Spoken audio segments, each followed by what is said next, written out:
Boa noite. É um olhar sobre a economia da Madeira no período da ditadura. A Madeira nos tempos de Salazar é o mais recente livro do economista João Abel de Freitas, o investigador que foi também diretor do Gabinete de Estudos e Prospectiva do Ministério da Economia entre 1998 e 2003. É nosso convidado do programa de hoje. Boa noite, doutor. Boa noite. Este é um livro que foi apresentado esta semana na Madeira. Trata-se de uma investigação realizada entre 1926 e 1974. Por que razão esta investigação começa no ano em que Salazar é nomeado Ministro das Finanças e termina já depois da morte do governante? Portanto, este livro foi um desafio que eu pus a mim mesmo. Tinha feito alguns trabalhos mais temáticos, mas na sequência deste, que a minha ideia era tentar, como economista, escrever algo sobre um período que não há muita coisa escrita. Assim, tive algumas dificuldades. Por isso fui encontrando informação e deu origem aos outros livros, a Banca, a Madeira na Segunda Guerra Mundial, mas não queria desistir disto. Porque me parece que é um período importantíssimo, com vários problemas, com várias crises, e que, por vezes, se a gente soubesse um pouco de história, até nos ajudava a ver melhor o que veio a seguir e o que ainda virá. Isto quer dizer que os governantes não têm aprendido com a nossa história? Não tem, até porque a história não está muito, não foi posta ao de pé. Não está disponível, é preciso este trabalho de investigação também. Exato. E, por exemplo, se comparar Madeira e Açores, por exemplo, os Açores, há muita coisa, muito mais avançada, inclusive personalidades que se levantam e põem em evidência, quando a Madeira também tem muitas dessas personalidades, por exemplo, muita gente que foi ministra, pode ter sido muito curto prazo, mas houve, e que nem se sabe, que não se sabe, só uma ou outra, que teve alguma influência, por exemplo, ligados à Revolta da Madeira, como é o caso do Porto Santense, que foi ministro das Finanças durante 5 meses, que até tem uma rua aqui na Madeira. Ouviu-se falar por ter ligado à Revolta, mas houve outra gente importante, como o Américo, o Olavo Correia de Azevedo e outros. Importantíssimos que foram ministros disto e daquilo. Mas há uma mentalidade diferente para que nos Açores haja, digamos assim, um exaltar dos governantes ou um exaltar dos nomes e na Madeira isso não aconteça? Eu penso que há de facto uma posição diferente. Os Açores valorizam muito o seu património material e imaterial, e neste caso é um património imaterial, e nós, madeirenses, e nisso me incluo, não valorizamos, não damos assim muita relevância a isso. E temos, de facto, pessoas importantes de todos os cariz que quiser, falando a linguagem política, de todos os ramos políticos, de todos os setores políticos. Temos pessoas do passado, da oposição e não da oposição, que tiveram posições interessantes em relação à Madeira e que não se conhece. Doutor João Abel de Freitas, o senhor diz aqui que a sua investigação incide no período das ditaduras. Por que razão coloca esta palavra no plural? Por uma razão muito simples, que está relacionado com o século XX. E no século XX houve as ditaduras, portanto a ditadura militar em 26 e depois a partir de 33 a ditadura de Salazar, o Estado Novo, toda ela uma ditadura, mas durante a própria República também houve duas ditaduras. E mesmo na monarquia, em 1907, 1906, também houve uma ditadura muito curta. Portanto, se olharmos para o século XX até 74, houve várias ditaduras, mas estas é que foram, de algum modo, determinantes no nosso país. Já disse que foi difícil encontrar alguma da informação que consta aqui deste livro. Onde é que foi buscar a maioria da informação? Eu penso, aí queria fazer por dois aspectos. Como sabe, só a partir de 1976, pós 25 de Abril, é que se começou a construir em Portugal indicadores regionais. Portanto, até 76 não se sabia qual era o PIB da Madeira, nem qual era a despesa da Madeira, a despesa pública, nem quais eram os investimentos, nem sequer se sabia assim muito o emprego e a balança comercial, etc. Portanto, sobre esse eu não consegui arranjar, e isso é de facto uma grande limitação para fazer a análise que eu queria fazer deste período. O que é que eu encontrei? Encontrei muita informação sobre setores, sobre culturas, por exemplo, sobre a banana, etc. E mesmo assim não tenho séries para o tempo todo, tenho cortes. Porquê que existem esses cortes? E onde não foram registados. E, pronto. E onde é que encontrei? A minha grande base para isto foi o Banco de Portugal. Foi o Banco de Portugal na medida em que a agência do Funchal, assim como as outras agências, da Figueira da Foz, ou estou-me a lembrar de Viana do Castelo, ou de outros distritos, faziam um relatório anual para a gestão do Banco Central. E normalmente ponham 2 ou 3, digamos assim, folhinhas sobre a sua análise do respectivo distrito. Madeira, Açores, era bem Açores, era Ponta Delgada, ou a Horta, ou tal. E foi com base nisso que eu tive de ir colher ano a ano, que consegui arranjar informação, nem todos os anos tem, e essa foi a minha base fundamental, onde eu tinha chamado, que isto é de facto a economia 2674, mas é uma economia que não tem os aspectos gerais de enquadramento, de onde passou a ser uma economia muito mais descritiva do que aquela economia que eu gostaria de ter feito, mas que não faço e nem penso ninguém fará, porque senão vai reconstituir em termos de grandes indicadores a economia para trás. Portanto, essa foi a principal dificuldade? Foi aí a grande dificuldade. Mas era um desafio que eu tinha e queria fazer isto. E ao fazer os outros foi porque encontrei a informação que me deu para tratar aqueles temas, mas o meu objetivo é chegar a este. E mesmo fazendo os outros, consegui enriquecer depois este meu trabalho. Agora, este trabalho tem o valor que tem e também tem as limitações que tem e penso que muito se pode fazer. Agora, a partir daqui, não em sentido de dar um enquadramento macro, mas no sentido ainda desenvolver muito mais o que está aqui feito. Uma das suas fontes foram as cartas de Salazar e para Salazar. Que curiosidades é que encerram, digamos assim, este tipo de documentos e este tipo de correspondência? As cartas de digamos, entidades, personalidades para Salazar, que era uma coisa que não é só da Madeira, eu penso que era até a grande fonte de informação de Salazar era essa. Ele tinha vários grupos, diversificados até, pelo país todo, pelos distritos, a nível dos deputados, dos governadores civis, da União Nacional, presidentes de Câmara, etc., etc., que o informavam. Portanto, o homem não saía de São Bento, mas tinha a informação, é evidente, que haveria alguém mais aberto que lhe dava a informação e outros mais fechados que lhe davam aquilo que pensava que ele queria. Isso é a grande fonte de informação de Salazar.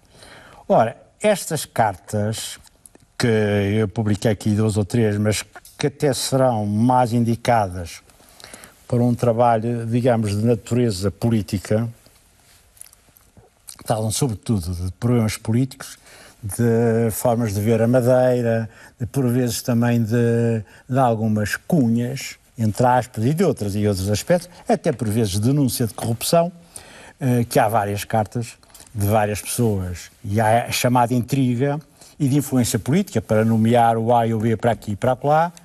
As cartas eram um bocadinho nesse sentido, mas também falavam dos problemas da região e às vezes alguns até com certa análise. As curiosidades vêm daí. As cartas de Salazar como resposta, eu não as encontrei ainda em grande número. Não tão fácil, porque não estão, digamos, agregadas, não estão arrumadas, enquanto que estas estão relativamente agregadas nos arquivos de Salazar, quer no oficial, quer no particular. Não estando tudo, porque há muitas coisas espalhadas, etc., mas consegue-se muita coisa. Eu tenho em meu poder, neste momento, penso eu, não as contei, mas aí umas 100 cartas de personalidades da Madeira ao Salazar, o que dá um manancial para se pensar sobre elas e ver como é que era a realidade nessa altura. O senhor já aqui disse que as cartas revelam uma componente elevada de intrigas e de jogos de poder, ou pelo menos deu a entender isso. Até que ponto estas intrigas marcam ou têm efeitos naquela que é a sociedade atual madeirense? A sociedade atual terá alguma certeza, porque a dinâmica vai-se digamos, projetando, neste momento, pronto, mas constituiu, digamos, marcou e de algum modo formatou um determinado tipo de sociedade. Porque, por exemplo, a banca tem um caso, que foi um problema que eu tratei, a decisão que o Salazar acabou por tomar, a decisão final, foi muito influenciada por gente que lhe escreveu cartas e que havia por trás grandes interesses. Por exemplo, quando cai, eu já disse isto mais que uma vez, a casa em Henrique Vieira da Silva estava tão mal como muitos outros, como o Banco da Madeira, etc. No entanto, porque é que se fecha a Henrique Vieira da Silva e não se fecha o Banco Madeira e até se projeta numa reestruturação. Ora, isso foi por interesses e foi com base em pessoas que escreviam ao Salazar e que o informavam. E o Salazar até diz em relação à Madeira que estava muito bem informado. Provavelmente estaria, embora ele alegando que o Salazar esteve cá em 25, veio aí umas conferências e a partir daí passou a ser um homem que dominava muito a Madeira. Escreve isso várias vezes, que a Madeira que não o compreendia, mas que ele questionava muito a Madeira, estava muito bem informado, etc, etc. Ora, isso é um bocadinho de presunção, não ia entender, porque ninguém sabe em 2 semanas o que é um território, e depois informou-se através dessas cartas. Sim, senhor, muita coisa interessante e muita informação, mas que era um bocadinho canalizada num determinado sentido. Aliás, numa dessas cartas, o Salazar dizia que fazia o melhor pela Madeira, mas que as suas gentes eram mal agradecidas. Qual é o real sentido desta afirmação? Conseguiu perceber até que ponto Salazar tinha a consciência daquilo que estava a dizer ou era apenas propaganda política? Eu penso que ele estava convencido disso, que fazia muito pela Madeira e que a Madeira que era ingrata. Mas mais do que isso, ele na carta que está aí publicada, que é a resposta ao meu homónimo, João Belo de Freitas. O Dr. João Belo de Freitas, ele não só diz isso como ameaça. E ameaça o povo da Madeira e ameaça também algumas elites, que havia elites que punham alguns problemas de uma forma, enfim, moderada, etc, etc. Mas, bom, e ele diz que tratou muito bem os madeirenses até da Revolta da Madeira, que daqui a dias se comemora no 4 de Abril, mas ameaça mesmo, tenham cuidado, porque se excederem vai ser muito pior como tratamos os homens da Revolta da Madeira. Os homens da Revolta da Madeira, a sua grande maioria foi presa e deportada. Tratar pior é complicado, não é? Aliás, numa das cartas, em 1935, João Belo de Freitas, presidente da Junta-Geral, pedia a proteção de Salazar para a Madeira, numa carta que faz um retrato dramático, digamos assim, da situação económica vivida na região. Diz João Belo de Freitas que se vive na Madeira sobre um vulcão. Tal era o mal-estar socioeconómico. Que ilações se pode tirar desta carta e depois que resposta foi a do governante de Salazar? A carta-resposta também está aí publicada. É exatamente aí que ele ameaça que tenham cuidado, não se excedam, porque nós vamos atuar pior. De facto, a década de 30 na Madeira foi muito complicada. Aliás, houve a revolta da farinha, depois há a revolta da Madeira e depois em 36 há a revolta do leite. Portanto, pode-se dizer que há décadas de revoltas. E ainda por cima tem muito a ver com a banca, nos princípios também, que acompanham um pouco estas revoltas, e tem a ver com a crise internacional, 29-33. Portanto, a situação da Madeira, uma região isolada, etc, etc, no meio das crises todas, foi muito complicado. Via-se mesmo alguns períodos de fome, certos setores passavam fome, porque houve vários problemas e houve muito desemprego. Portanto, é uma situação na altura complicada. E quando o Dr. João Belo de Freitas escreve essa carta, ele já era presidente da Junta, tinham feito cá um documento, a própria Junta tinha feito um documento em que ele se baseia para pôr esses problemas todos. Porque, de facto, em 35 tinha sido uma crise muito grande. Mas ele, nessa carta, diz que a revolta, o tal vulcão, também tinha muito a ver com o governador da altura da revolta, que era o Zé Maria de Freitas, o coronel que era natural da Calheta, que tinha tido, de facto, um comportamento muito pouco correto com a população. Ora, as incitou a se revoltar, depois andou para trás e para a frente, e foi muito pouco correto. E depois mandaram para cá um outro representante do governo que também continuou com um comportamento muito pouco correto em termos de tratamento. E o Dr. João Freitas refere a isso aí. Para além de terem mandado para cá muitos deputados, que ele também considera que era negativo, o comportamento dos governadores e do representante do governo, que não contribuiu nada para pacificar-nos, pelo contrário, havia mais instabilidade social, digamos assim. Havia mais instabilidade social. João Abel de Freitas chega a pedir mais dinheiro para a Junta Geral, ao que Salazar responde que todos os partidários da autonomia supuseram que a autonomia consiste apenas na liberdade de gastar. Que margem de manobra é que tinham, digamos assim, os políticos ou os governantes na região de reivindicar junto do Estado?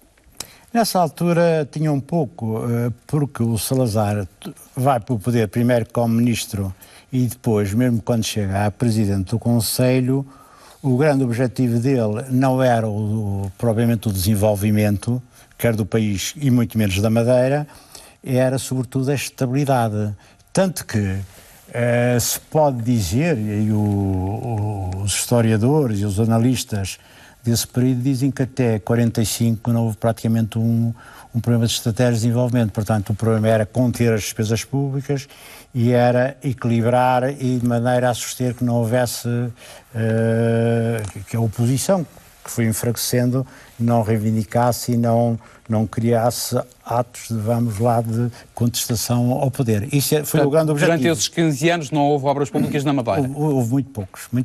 Não só na Madeira e... No resto do país? No resto do país, aquilo era muito bem doseado, porque o grande problema era, de facto, equilibrar as finanças e criar alguma estabilidade nessa matéria. Isto foi a prioridade máxima, a prioridade das prioridades. Portanto, a prioridade política esteve à frente da prioridade económica no país e nas regiões, concretamente. Como é que se pode classificar, digamos assim, a economia da Madeira neste período de 1926-1974? Era uma economia muito condicionada, submissa às vontades do Estado?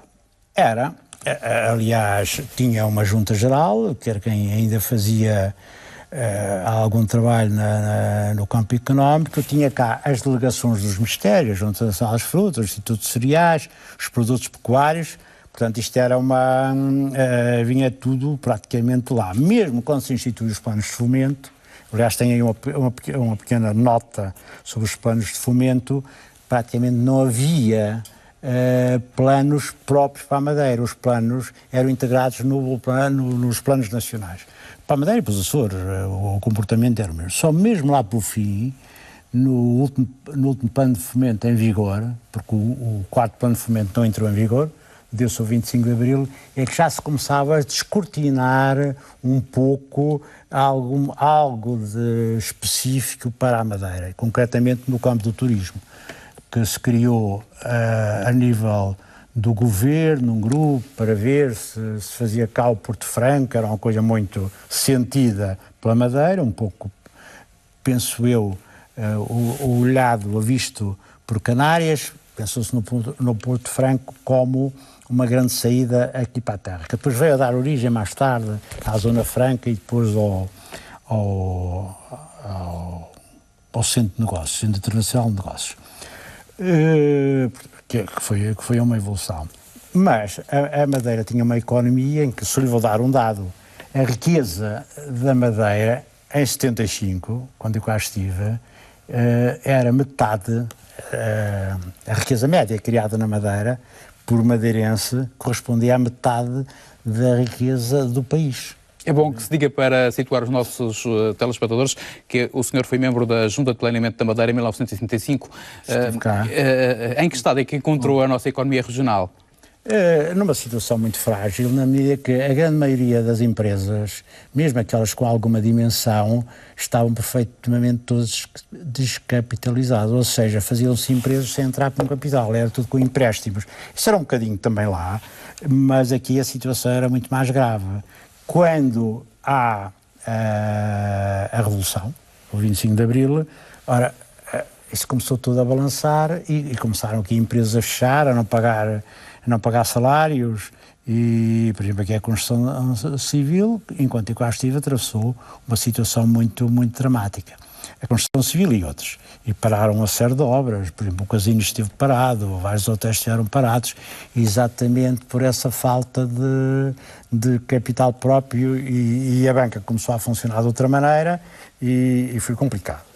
Tanto assim, só vou dar esta medida que tomei, foi que, atendendo à dependência da banca, eu a da altura comecei a reunir todos os sábados com os diretores aqui da banca para que se arranjasse uma estratégia, e a estratégia foi que a empresa começasse a se relacionar muito mais com o seu principal financiador, porque os próprios bancos não sabiam e era muito complicado, nem tinham a ideia da dimensão, qual era a situação grave das empresas, porque pediam dinheiro a este banco, aquela quantia. Da altura aquilo era uma situação tal, e que pôs-se alguma disciplina.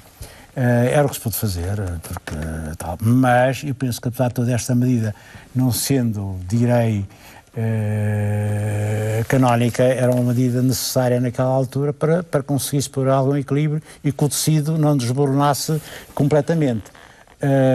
Porque, de facto, o tecido era muito frágil. Quando diz que era o que se pôde fazer, diz isso porquê? Não tinha meios, não tinha, digamos assim, recursos humanos e financeiros para poder tomar outras medidas aqui na Madeira? Pois, há medidas de imediato que se tem de fazer e aquela era uma das saídas, que era pôr as pessoas a colaborarem umas com as outras para pôr algumas regras no financiamento, inclusive para poder financiar algumas empresas que estavam em situação complicada, porque imagino que o empresário aflito ia bater este banco e o banco dava, ia bater aquele e aquele dava, quer dizer, já está a ver... Não havia comunicação interbancária? Não havia um empolamento de tal ordem que a da altura o património da empresa já não dava para pagar nem o primeiro, nem o banco maior credor, quanto mais para pagar os outros. E era essa um bocadinho, para muitas empresas, não digo que eram para todas, porque havia empresas sólidas, para muitas empresas era essa a situação. A certa altura, aqui na Madeira, fez-se um estudo sobre o deve e o haver do Estado da região. Entre 1926 e 1974 é possível, digamos, de alguma maneira, saber que impostos é que foram cobrados aqui na Madeira e que transferências foram feitas do Estado para a região? Eu não sei, digamos, concretamente responder com números a essa pergunta. A Madeira foi utilizando os termos de banca, foi um grande financiador do Estado, sobretudo na área do tabaco e na área do açúcar, do álcool, etc. Era um daqueles setores em que o Estado Central, concretamente Salazar, impunha ordem. E impunha... Um dos impostos eram elevados. Era elevados.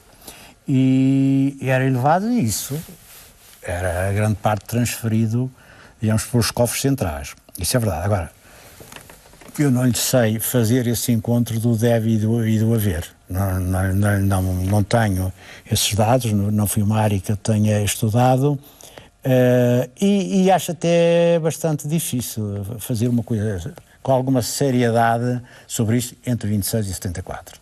Acho. Era preciso a fazer a análise dos bancos, etc., por aí fora, e dos dinheiros do Estado que vieram para cá, dos impostos que foram para lá. Esta era uma intenção que o Dr. Alberto João Jardim tinha de reclamar o que o Estado devia à região. Acha que algum dia vai ser possível fazer o apuramento destas contas? Nem acho que seja fundamental. Tem que se ter ideias da situação e ver como é que se cria, de facto, um relacionamento importante que interessa à Madeira e que interessa também a Portugal. Eu penso que esse problema tem que se pôr e deu-se um avanço, no meu entender, em todos estes 40 anos da autonomia, fez-se um avanço importante, que foi, bem ou mal, fez-se uma lei das finanças regionais. E na base dessa lei das finanças regionais, que não é perfeita, nem nada se pareça, eu até tenho até outra postura sobre isso, é que se deve aperfeiçoar. Porque fez-se uma autonomia... O que é que deve ser melhorado na lei das finanças regionais, na sua opinião? Uma autonomia, não me entender, sem ter definido bem as bases no aspecto económico-financeiro entre a região e Lisboa e o continente. Porque, para mim, isto eu devo ser a única pessoa a defender isto, acho que há uma série de coisas, e tem princípios constitucionais, que a solidariedade e a continuidade territorial devem ser vistos de outra maneira. Concretizando, eu penso que a maioria dos preços dos produtos aqui e nos Açores devem ser os mesmos de Lisboa.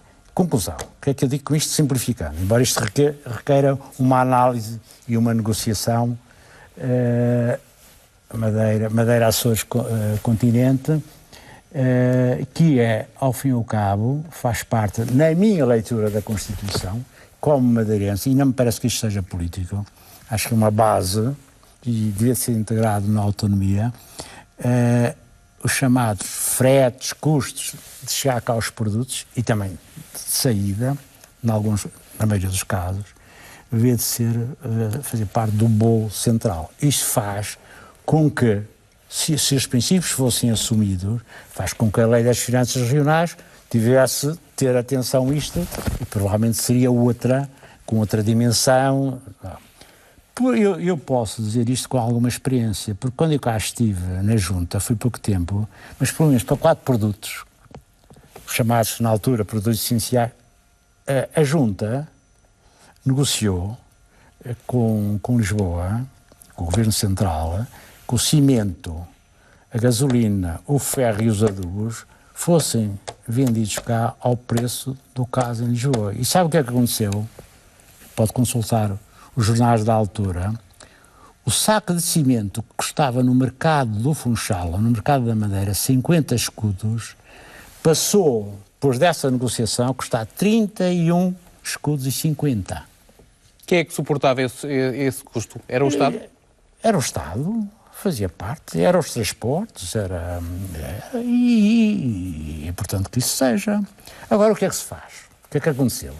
No meu entender, isto foi tudo entortado, na medida em que se dá financiamentos para a empresa da cidade, eu não digo que não são justos, dá-se financiamentos para aqui, financiamentos para a universidade, etc, etc. E isso, a própria população não tem ideia disso, isso está desintegrado do modelo.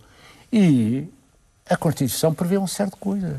Portanto, não é só decidir, mas isto tem que ser muito bem analisado. E essa, para mim, é que é, no campo económico e financeiro, é o que devia sustentar a autonomia. Digamos que era um cabaz de produtos essenciais que o Estado devia suportar os custos de transporte. Pode ser mais que essenciais, pode ser, eu não sei bem o que é um produto essencial, para mim um produto essencial pode não ser um produto essencial para si, mas havia que criar um leque. É evidente que eu acho que o whisky não é essencial, portanto não devia de entrar nesta coisa, mas devia de ser criado um leque em que isso se fizesse. Mas é evidente que isso tem que ser estudos e tem que ser uma negociação económica e política entre as duas entidades, digamos, o Governo Regional neste caso e o Governo Central. Doutor, voltamos outra vez a este livro. O setor primário foi o setor mais importante entre 1926 e 1974. Porquê que foi? Sim. Porque tinha uma série de produtos. Primeiro, porque na agricultura estava a maioria da população, 50 e tal %. Depois tinha uma série de produtos que se exportava, como a banana, durante algum tempo a manteiga e outros produtos. Depois pequenas correntes como a cebola, 10 anos, a vajinha, a batata, etc, etc. E além disso, tinha todas as produções para a autoalimentação, que era fundamental. E a cana-de-açúcar, indiretamente. Era onde estava a maioria da população, mas a maioria da população não tirava rendimento, digamos assim, ao lucro da terra. Lucro não tirava, mas tirava a subsistência. Era muito explorada pelos caseiros, neste caso? Sim. Aliás, o campo da Madeira, digamos, a agricultura, tem que eu conto aí, que são dados estatísticos, tinha uma estrutura que era, em termos da relação de trabalho, é parecida à alentejana. Mas a nossa propriedade é muito parecida à do Minho. Portanto, há aqui uma contradição. Portanto, mais de 70% da população era trabalhador por conta de outra. Por conta de outra. E até nas pescas ainda era mais acentuada essa situação. É evidente que isto requer um estudo mais aprofundado. Porque é que isto se originou? É evidente que a colonia tem algum peso nisso, mas não só. Não é só um problema da colonia. São vários aspectos. Isso era das coisas que até dava uma tese de doutoramento ou de mestrado aprofundar isto. Mas é uma realidade que nós temos. A primeira leitura que fiz é que um capitalismo subdesenvolvido na agricultura, mas um capitalismo quase de século XIX ou para trás, mas isto não é a resposta cabal. A resposta cabal é preciso que isto fosse de facto aprofundado, pensado e comparado com situações que deve haver aí a nível internacional, porque de facto é um contraste. Isto é um contraste. Temos relações de produção sociais, que é Alentejo, e tem as relações de propriedade, que é tal. Embora aqui estejam encobertas a propriedade, porque, por exemplo, havia proprietários que tinham muitas parcelas que lhe somadas e dava muita coisa. Mas, não sei se os dados,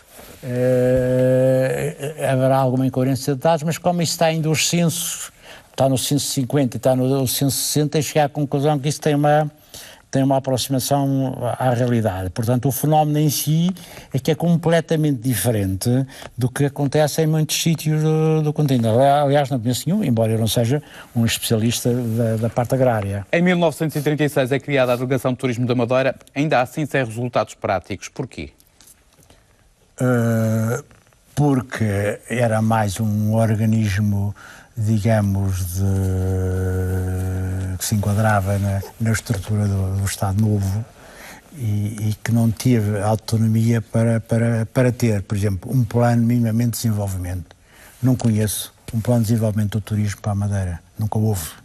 Quando se começou a pensar nisso, fui muito já lá para o fim, e até a melhor e maior intervenção que eu conheço foi do engenheiro Rui Vieira enquanto deputado à Assembleia Nacional, penso na discussão do terceiro plano de fomento, que faz uma intervenção nesse sentido, que a Madeira não tem grandes condições e que o turismo quer o futuro, etc, etc, etc.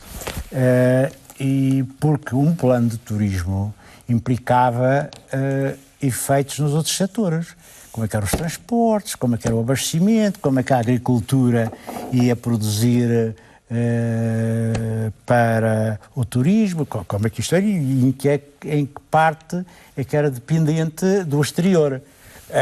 Isso de algum modo, nos tempos modernos, foi contemplado num instrumento que é a conta de turismo, a conta satélite, que infelizmente para a Madeira houve um ano ou 12 e nunca mais apareceu.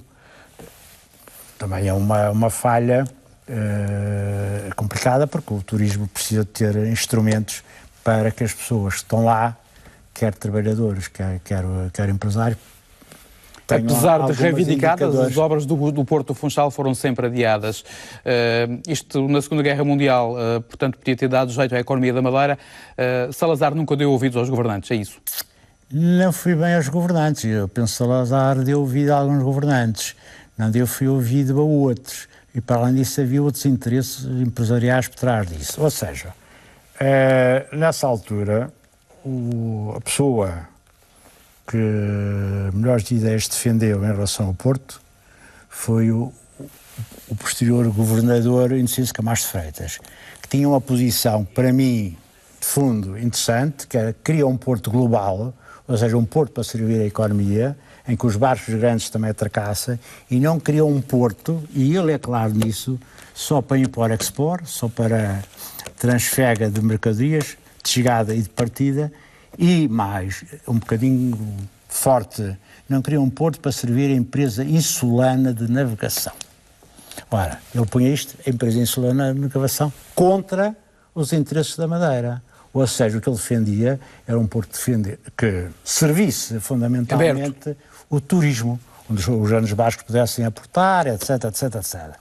E ele via aí, faz várias referências na carta, aliás, há uma carta, a primeira carta em que ele especifica isso, até põe um projeto, enfim, simplificado ao Salazar, ele diz exatamente isso. Essa carta aí publicada é de 49, 2 de dezembro de 49, em que ele diz que a Madeira perdeu na Segunda Guerra Mundial, muita coisa para Canárias, e que por este andar vai perder muito mais. Portanto, alertava para que se fizesse um porto como deve ser, que o porto na altura era a grande entrada, sob todos os aspectos. E podia ser um ponto de abastecimento também? Sim. Coisa que Canárias soube aproveitar e nós não. Exatamente. Doutor, pode dizer-se que as aberturas dos aeroportos do Porto Santo em 1960 e da Madeira em 1964, digamos assim, que foram o impulsionar do turismo na Madeira? Sim, foi importante. Aliás, se for ver, analisar o turismo, e a partir de 66, 67, 68, quer em número de hotéis, quer em número de camas, quer etc., há um despegar muito grande face ao passado, embora o turismo na Madeira tenha sido sempre muito importante, mas a importância aumenta extraordinariamente. O que parece que se fez foi também isso, sem tal plano, era fundamental. Um plano não era um plano para obrigar os empresários a fazer aquilo, mas era um plano que orientasse, um plano orientador. É por isso que diz que o turismo é um sector arrastador, digamos assim, uma expressão que me saltou a atenção neste livro. O turismo é um setor arrastador. A gente não tem muitos setores assim com força. Agora, também não pode ficar com um desenvolvimento só na base do turismo. Então, hoje em dia... Muito menos. Enfim, muito menos, até porque há outras hipóteses. Não é fácil, apesar de tudo, encontrar um modelo para a Madeira, mas deve-se insistir e ver muitas saídas, muitas hipóteses de adicionar algumas coisas ao turismo. É na década de 70 que começam os grandes investimentos turísticos. É no relatório de 1972 que o Banco de Portugal já refere a pequenez do aeroporto da Madeira como um problema que mais preocupa os industriais do sector. Na pesquisa que fez, que referência encontrou a estas limitações aeroportuárias? Até acontece que há um período logo a seguir ao aeroporto abrir, que há um grupo de empresários madeirenses que até vai a Lisboa tentar ver como é que se podia prolongar a pista ou fazer até outro aeroporto. E que estavam disponíveis para financiar, não o aeroporto em si, ou o prolongamento, mas para financiar esse estudo. Portanto, desde o início, os empresários tiveram a consciência, ou tiveram que aquilo era um aeroporto limitado. Mas também houve uma outra versão, que era que este aeroporto aqui funcionasse só, que o grande aeroporto seria Porto Santo e que aqui servia só para pequenos aviões virem cá. Houve também essa ideia, que foi afastada rapidamente, e começou-se a ver que não podia, tão curta distância, fazer dois trajetos, ou fazer uma operação técnica no Porto Santo para depois vir para cá, que não fazia sentido. Portanto, começava a ver, era como ou tal. Eu também levantei, sobretudo no plano de fomento, alguns estudos se fizeram sobre o aeroporto. Eu não quero discutir se aquele foi a melhor ou a pior escolha, mas há aí, da altura, um plano de fomento, que é o segundo, penso eu, que levanta as várias questões e até faz várias considerações sobre o aeroporto. E eu, por exemplo, fiquei com algumas dúvidas, não sou especialista, se aquela foi a melhor solução, se não haveria outras muito parecidas. Mas ficou com dúvidas, porque quais foram as suas principais dúvidas? Já digo, mas às vezes o que determinou foi o quanto é que custava. Se custava 35 mil contos, já se optava em vez de 40 e não se optava pela melhor decisão. Não se optava pela qualidade. Não se optava pela qualidade. Isso foi sempre uma coisa que marcou, de facto, a gestão de Salazar. Optava sempre por um mais baratinho, em vez desse mais baratinho, nem sempre ser o melhor. Às vezes apostar no melhor, embora custando mais, em termos de futuro, era muito... E é o que se passa atualmente? Não, atualmente penso que não. Não se faz nem barato nem caro. São situações diferentes, são outras formas de ver diferentes, etc. Agora, a mim ficaram várias dúvidas, não sendo especialista, pelo que li, mas eu penso que até há outros estudos, em termos, vamos lá, e se levantei, por exemplo, ali no Caniçal, que até se podia fazer de Reis um porto maior, um aeroporto com muito mais metros. E segundo eles dizem aí, não sei se é certo ou não, até as condições meteorológicas não seriam nada piores. Não sei. Não sou técnico, nem conheço suficientemente, nem o que aí te dito está de forma que se possa ter uma pender para aqui ou para lá. Agora fiquei com a ideia que a situação não foi bem resolvida, não foi bem estudada, como há muitas coisas aí que ao longo do tempo não foram bem estudadas. Dr. João Abel de Freitas, muito obrigado por ter vindo à RTP Madeira. Nós colocamos um ponto final neste programa em entrevista. Assim, em especial, desejo uma boa noite e um bom fim de semana.